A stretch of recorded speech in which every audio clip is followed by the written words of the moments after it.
Obrigado, Paulo Figueiredo. Quero dar boa noite ao Lucas Pavanato. Bem-vindo na segunda no Bradock Show. Tudo bem, Lucas? Bom, primeiramente, boa noite, Anselmo, Nicolas, Paulo Figueiredo. Um prazer estar aqui com vocês mais uma vez. Sobre o tema do Vinícius Júnior, né? A discussão agora. Isso, Correto? estamos nele. Pode ficar à vontade. Tá. Tá. Bom, a respeito do Vinícius Júnior, primeiro eu vou elencar alguns pontos, tá? Primeiro eu vou deixar o meu repúdio aqui ao que aconteceu com ele, que pra mim, na minha opinião, foi flagrantemente racista. Ele foi ofendido pela torcida. Após ter sido ofendido pela torcida, teve um desentendimento dentro de campo, ele foi agredido, reagiu à agressão e ele foi expulso de campo. Quando a imprensa foi cobrada sobre esse racismo e quando os representantes da liga que ele faz parte foi cobrada sobre o racismo, eles passaram pano e tentaram jogar a culpa nas costas do Vinícius Júnior. Então isso é, primeiramente, um absurdo. Discriminar alguém pela cor da pele é algo que não deve ser aceito.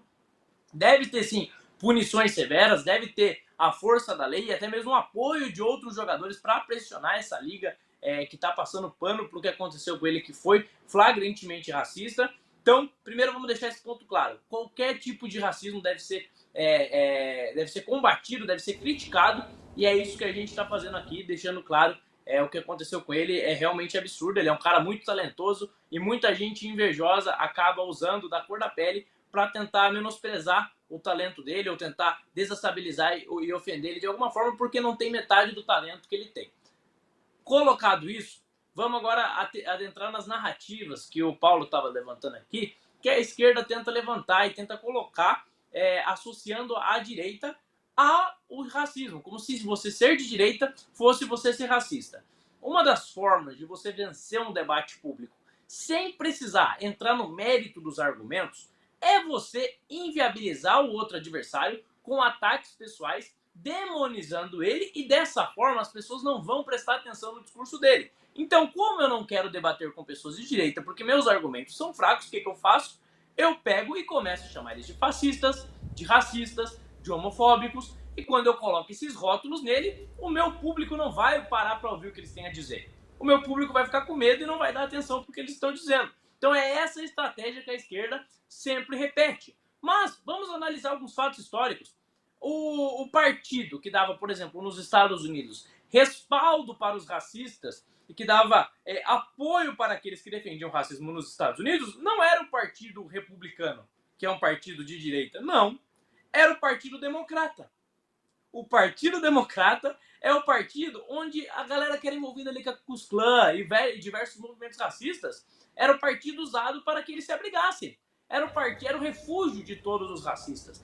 E todo tipo de perseguição contra negros era defendida por meio do Partido Democrata, que hoje é um partido progressista, que diz combater o racismo, mas tem essa mancha em sua história, tem essa mancha em sua origem. E como o Paulo mesmo disse, a ideia de liberdade, os movimentos de liberdade, eles têm no seu cerne ali ideologias de direita. O liberalismo, o conservadorismo sempre foram ideologias que se colocaram contra o racismo ao redor do mundo. Então você acusar, primeiramente, a direita de ser racista é uma forma ilegítima de inviabilizar o debate. Posto isso, é também uma distorção histórica. É você pegar os livros de história, rasgar eles e tentar escrever a história de uma forma que é conveniente para você. Essa é a verdade. Você tem agora, recentemente, a formação para provar que eles não defendem a união. Eles não defendem a paz que o Martin Luther King defendia. Eles não defendem que o filho os descendentes daqueles que escravizavam sentem paz na mesa da fraternidade com os descendentes de escravos. Não. Eles querem responsabilizar hoje em dia, e é disso que se trata a tal da dívida histórica, que é uma falácia.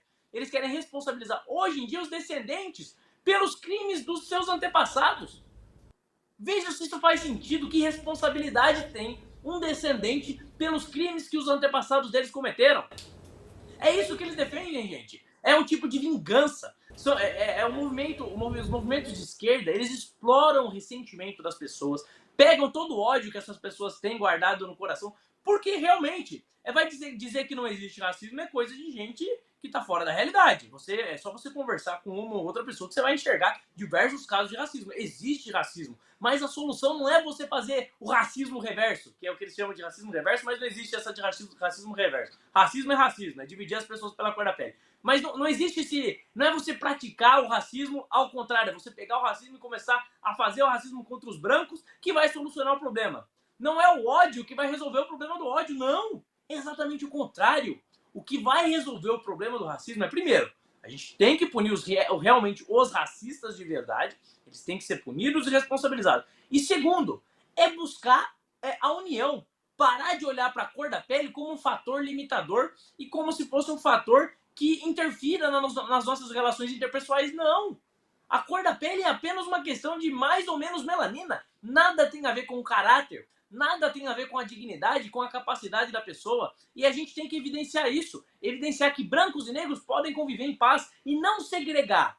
E não fazer esse tipo de política que a esquerda defende o tempo todo, que é uma política realmente segregacionista. Eu não sei se vocês sabem, mas existe uma foto do Malcolm X, que é uma pessoa idolatrada aí pelo movimento negro, que em contraponto ao que o Luther King fazia, que era uma forma pacífica de protestar, ele defendia a violência. E o Malcolm X, você tem fotos dele em um evento nazista. Por que ele estava em um evento nazista, gente? Ele estava em um evento nazista porque ele defendia a segregação. Só que a segregação por parte dos negros. Ele concordava com o que os extremistas lá da Alemanha diziam, porque ele é extremista de esquerda. Ele defendia uma forma de segregação e de separar as pessoas. E hoje a galera finge que isso não aconteceu. E você tem movimentos recentes como Black Lives Matter, que são movimentos abertamente segregacionistas. Você tem membros desse movimento pregando a segregação, a violência e a discriminação de pessoas brancas. Basta você abrir o Twitter, você vai encontrar um monte de militantes de esquerda ofendendo pessoas simplesmente por elas serem brancas. E essa galera pratica racismo em nome de combater o racismo. É isso que a gente não pode tolerar, é esse tipo de hipocrisia que a gente tem que combater. Se você quer acabar com o racismo, você precisa pregar a união, não a divisão. Obrigado, Lucas Pavanato. Antes de convidar o Nicolas Vital, eu quero falar do livro que ele escreveu, Libertadores, Paixão que nos une. Grande Nicolas Vital, aqui com meu celular na mão aqui, até abrir o livro. Aqui, ó. Só dá um Google aí, olha aí, compra o livro do Nicolas, né, Nicolas? Eu quero convidar o Nicolas Vital agora para falar sobre essa pauta. Vou mandar um livro para vocês aí. Infelizmente, esse livro da Libertadores já está fora de catálogo. Aqui deu uns 6, 7 livros, viu? Tem bastante gente aqui.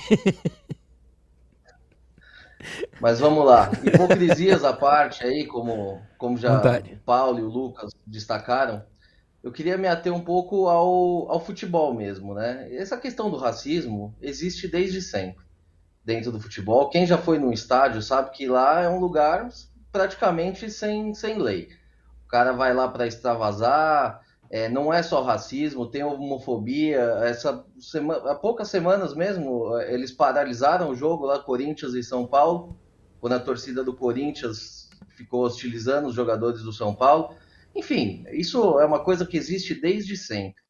A questão do Vinícius, evidentemente, é lamentável. Ninguém tem que ser minimizado por ser negro, ou por ser branco, ou por ser oriental. Enfim, todo mundo é igual. E no caso do futebol, a gente tem que lembrar que alguns dos maiores jogadores da história eram negros, a começar por Pelé e Garrincha. Então, o fato de ser negro não diminui ninguém aí dentro do esporte.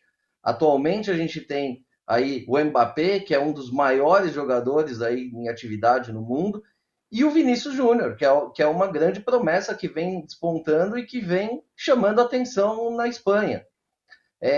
Na Espanha mesmo, casos como esse aconteceram recentemente. O Daniel Alves, né, a torcida ficava jogando banana dentro do campo.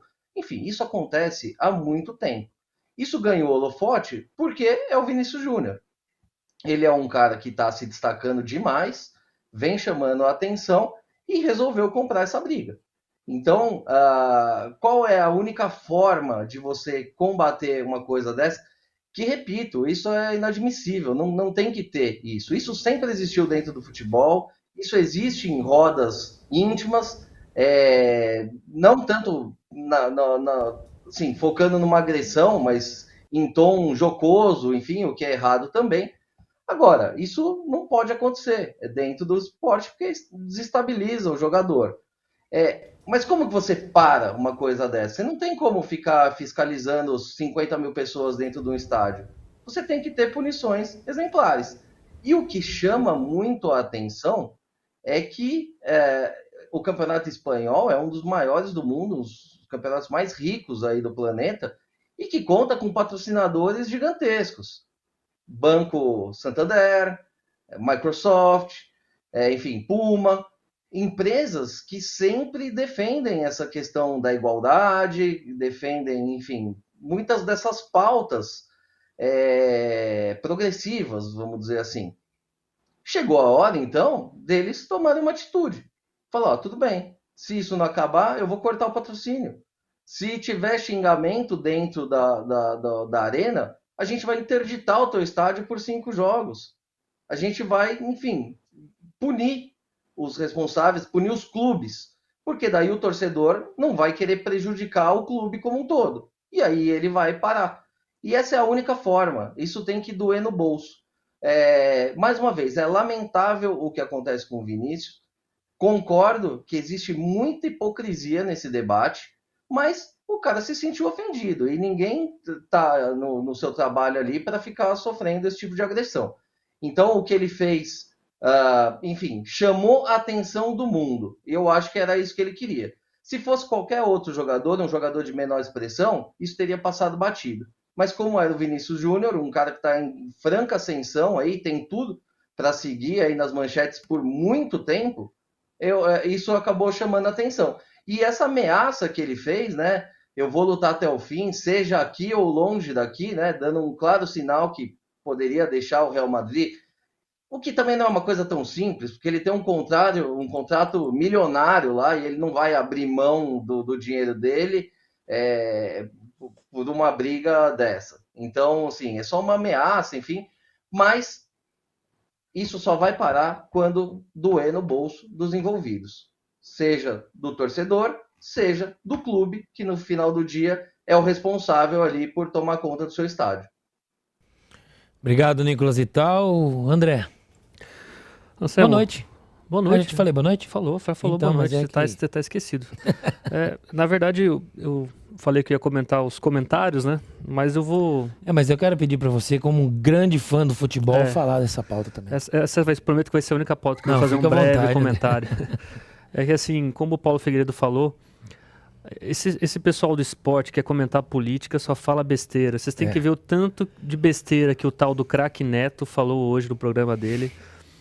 O pessoal da Jovem Pan Esportes está falando besteira pra caramba a respeito desse assunto. Eu não quero nem comentar aqui, porque assim, a gente que gosta de futebol, a gente quer ouvir sobre o jogo.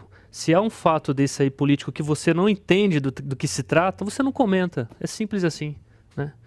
E só para complementar o que o Nicolas falou, eu gostei muito da postura do Carlo Ancelotti, né, que é o técnico do Real Madrid. Ele foi muito duro na entrevista coletiva dele. Não falou do jogo, falou sobre o caso, que lamentável. Falou que o Vinícius Júnior até pediu para sair do campo, né? Ele falou, não, você é a vítima, você não pode sair do campo, né? Só acho que ele demorou um pouquinho para se pronunciar, até porque já é, se não me engano, é o 10º caso já de racismo que o Vinícius Júnior sofre dentro da La Liga. Então, assim, a La Liga precisa se pronunciar, a FIFA precisa se pronunciar, e não só fazer hashtag, né? Tem que tomar realmente uma atitude, que nem o Nicolas falou, tem que doer no bolso desse povo, né? E eu não sei se o Vinícius Júnior vai tomar uma atitude aí de sair do Real Madrid. Parece que ele está bem satisfeito, anda lamentando muito a situação. Parece que o Liverpool já acenou que quer o Vinícius Júnior, né? Então, vamos ver como é que vai ficar esse cenário aí, né? Tem também uma narrativa aí de que a torcida do Valência estava falando tonto e não mono, né? Que mono seria lá o termo para macaco, né? Também é uma mentira isso aí, tem várias gravações do pessoal imitando o macaco dentro do estádio, gravações realmente da torcida gritando mono, então foi lamentável, cenas bizarras. O árbitro também foi infeliz demais, expulsou o Vinícius Júnior, o cara deu um mata-leão nele lá. E tirou enfim, ele, né? O vídeo mostra tudo. Não dá mais. E como o Nicolas falou... Gente, isso é inegável. Você tem o crescimento de um sentimento xenofóbico na Europa. Você tem. Existe uma. Dá aqui para a gente discorrer um pouco da diferença da direita, do que eu chamei aqui de direita americana, anglo-americana, para a direita continental europeia, que tem um componente racial mais forte, etc. Dava até para a gente discutir sobre isso, mas o mundo vinha numa direção de assentar esse tipo de problema. E houve o que eu estou dizendo é que houve uma ação deliberada da esquerda para exacerbar essa questão. Então, o mundo de hoje é mais racista do que era o mundo de 5 anos atrás. Isso foi desenhado, planejado. Eu mostro, esse gráfico que vocês viram mostra um pedaço disso. Mas se vocês virem a quantidade de dinheiro injetado em ONGs dessa natureza, lembrem, gente, em 2008 os Estados Unidos estavam elegendo um negro para a posição do homem mais poderoso do mundo. Não é acidental. As pessoas só precisam entender que isso não é acidental. Então, o que vocês... Perguntar para você, o que levou a isso? 5 anos é pouco tempo demais para estar dessa forma. Hoje o mundo, com esse lance, dizendo-se racista, antigamente não era. Como você falou agora, em 2008, o Barack Obama era eleito presidente dos Estados Unidos. E hoje o mundo está desse jeito. O que pode ter levado a isso? É o surgimento disso que se chama neomarxismo, e que surgiu nas universidades americanas na década de 90, início dos anos 2000, e se espalhou pelo mundo de forma avassaladora. E você pode reparar, com dinheiro muito grande das grandes empresas bilionárias, de Wall Street, dos grandes bilionários, do George Soros, dos Bill Gates, com um conluio gigantesco com a mídia, com uma pauta muito forte da esquerda, e tudo isso foi de forma conjunta. E não é só racial. A sociedade está se tornando mais dividida em todos os aspectos. Vê a questão do homem e mulher. Sim. Nos meados dos anos 2000, a mulher já estava completamente integrada no mercado de trabalho. Os direitos das mulheres já estavam todos assegurados. Todos, em todos os lugares do Ocidente. Você não tinha... Veja, o movimento pelos direitos civis nos Estados Unidos começa nos anos 30, mas tem o seu auge nos anos 50. Os democratas fizeram de tudo para impedir que se transformasse em lei, e nos anos 60, finalmente, você tem o caso do Eisenhower mandando as tropas para garantirem as pessoas nas escolas, Eisenhower republicano, nas escolas do Sul, para vetar as leis de Jim Crow, etc. E nos anos 60, você tem, em 1963, se não me engano, a lei dos direitos civis nos Estados Unidos. 63! Eu acho que esse discurso do Martin Luther King é de 63. Estamos falando de quantos anos? 60 anos. Então o mundo lidou com essas questões. Até que, subitamente, do nada, isso volta a ser um problemão. Em todas as áreas, em todas. Eu digo até que na questão dos gays. Os gays já estavam muito mais integrados na sociedade, com respeito, as pessoas não ligando para isso. Aí os caras entram. Eu postei hoje no meu Locals, porque não tem nada a ver, por exemplo, o gay com o transgenderismo. Tem absolutamente nada a ver. Eu postei hoje no meu Locals, na minha plataforma, uma cirurgia de transformação de uma mulher num, abre aspas, homem. As fotos explícitas de como é que ele constrói um pinto. Mutila, arranca um pedaço da perna para fazer um pinto. Uma coisa horrorosa. É uma coisa que é uma mistura de Frankenstein com Mengele. É uma coisa demoníaca. Eu não estou usando aqui demoníaco como adjetivo. Eu estou usando como descrição. Se você olhar as fotos, tá lá no meu Locals, você vai ficar... Então, isso é orquestrado, é para destruir a sociedade. É o manual, é o Saul Alinsky. É o manual, é a ideia de você dividir a sociedade entre oprimidos e opressores. E nós todos somos oprimidos e opressores de alguma forma em algum lugar. O tempo inteiro. Tem momentos onde nós somos mais opressores e momentos onde nós somos mais oprimidos. Você pode ser oprimido porque você é mulher, mas aí você é hétero, então você é opressora. Aí eu sou homem, mas eu sou gay. Tá bom, mas eu sou homem e sou cristão, mas sou careca. Pronto, careca é oprimido, o gordo é oprimido. Então você consegue fragmentar a sociedade em infinitos pedaços. Aí os negros começam que são uma minoria, nos Estados Unidos, são algo como 12% da população, os negros começam a conflitar com os asiáticos. E os asiáticos, por exemplo, hoje não conseguem vagas nas universidades americanas porque eles têm um desempenho escolar muito superior à média do restante da população, porque tem cota para os negros. Então os asiáticos são prejudicados. Aí você fala, pô, você sabe o tamanho da opressão que os asiáticos sofreram nos Estados Unidos? O que fizeram com os asiáticos aqui até o início do século XX era uma coisa absurda. Pô, os japoneses foram enfiados em campos de concentração pelo Roosevelt, esquerda. Nos Estados Unidos. Eu tô falando que nos Estados Unidos as pessoas não sabem disso, né? Mas o Roosevelt meteu os japoneses durante a Segunda Guerra Mundial, arrancaram os caras das suas casas e meteram os caras dentro de campos de concentração, dentro dos Estados Unidos da América, no século XX. Claro que foi um democrata. Claro que foi a esquerda. Então, em quantos pedaços você pode quebrar a sociedade para as pessoas ficarem brigando entre si? Que falta que faz o Olavo de Carvalho para explicar essas coisas melhor do que eu. Show!